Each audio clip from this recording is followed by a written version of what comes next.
অর্থ সম্পদ যা আছে এগুলোকে কাগজের টাকায় রেখে দিবেন না, আমার নসিহত। হয়তো বুঝতে পারছেন না, মাথার উপর দিয়ে যাচ্ছে কথা, কিন্তু পরে বুঝবেন। টাকা পয়সা যা আছে এগুলোকে ব্যাংকে কাগজের টাকার মধ্যে রেখে দিবেন না, কারণ কাগজের টাকা সামনে আর থাকবে না। লিখে রাখেন, কয়েক বছর পরে দেখতে পারবেন সমস্ত টাকা হয়ে যাবে ইলেকট্রনিক। খালি পাঠাবেন ইলেকট্রনিক মানি, মানে আপনি টাকা ধরতেও পারবেন না, পকেটে রাখতেও পারবেন না, খালি জানবেন আমার অ্যাকাউন্টে এত টাকা আছে। এই পুরো ব্যাংকিং সিস্টেমটা পড়ে যাবে, থাকবে না।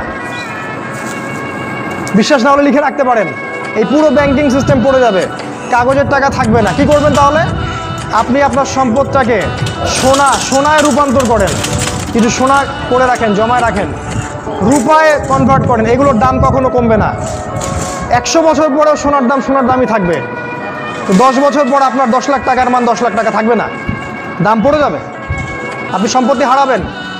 এইভাবে তারা সারা বিশ্বকে লুট করছে, এই কাগজের টাকা দিয়ে তারা সারা বিশ্বকে লুট করছে। এটা বুঝবেন না, পরে বুঝবেন। আচ্ছা, শুনে রাখেন। আর কি করতে পারেন? গবাদি পশু ব্যবসা ইনভেস্ট করেন। আরেকটা কাজ করতে পারেন, জমি কিনে রাখতে পারেন, এটা ভালো জিনিস। এই জিনিসগুলোতে টাকা কনভার্ট করেন। শেষ জামানায় আপনার কাগজের টাকা থাকবে না, আপনি ক্ষতিগ্রস্ত হবেন।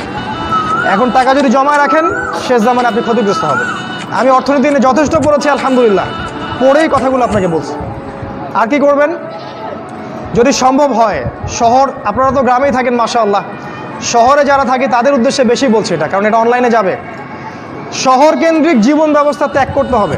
শহরে আপনি বাঁচতে পারবেন না, টিকতে পারবেন না, শহরগুলো ধ্বংস হয়ে যাবে। আল্লাহ পাক বলেছেন, ওয়াইম মিন ক্বরিয়া ইল্লা নাহনু মুহলিকুহা ক্বাবলা ইয়াউমিল কিয়ামাহ, কিয়ামতের আগেই প্রত্যেক নগরী আমি ধ্বংস করে দিব, আল্লাহ পাক বলেছেন।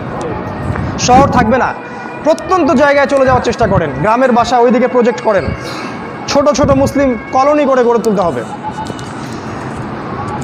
এই কাজগুলো করতে পারেন। আর কিছু করতে পারেন, শারীরিক প্রস্তুতি নেন। ফিজিক্যালি, যুবকদেরকে বলবো, ফিজিক্যালি প্রস্তুতি নেন, ব্যায়াম করেন, ভালো খাবার খান, নিয়মতান্ত্রিক জীবনযাপন করেন, এলোমেলো জীবনযাপন করবেন না। আর নিয়মতান্ত্রিক জীবনযাপন করার সবচেয়ে উসওয়াতুল হাসানা হচ্ছে রাসূলুল্লাহ সাল্লাল্লাহু আলাইহি ওয়াসাল্লাম। উনার সুন্নাহ মাফিক জীবনযাপন করেন, আপনি ভালো থাকবেন। কারণ সামনের দিনগুলোতে আরও ফিতনা বাড়বে, এবং আমাদের এই যুব সমাজের এবং তার পরবর্তী প্রজন্মের শারীরিক অবস্থাকে নষ্ট করে দেওয়ার জন্যে অগণিত খাবার বাজারে ছেড়ে দেওয়া হয়েছে, যেগুলোর মধ্য দিয়ে অসুস্থ হয়ে যাবে। তাই রাসূলের পদ্ধতি অনুযায়ী জীবনযাপন করেন, ভালো খান, ফ্রেশ জিনিস খান, ব্যায়াম করেন, শারীরিক প্রিপারেশন নেন, আপনি ভালো থাকবেন ইনশাআল্লাহ।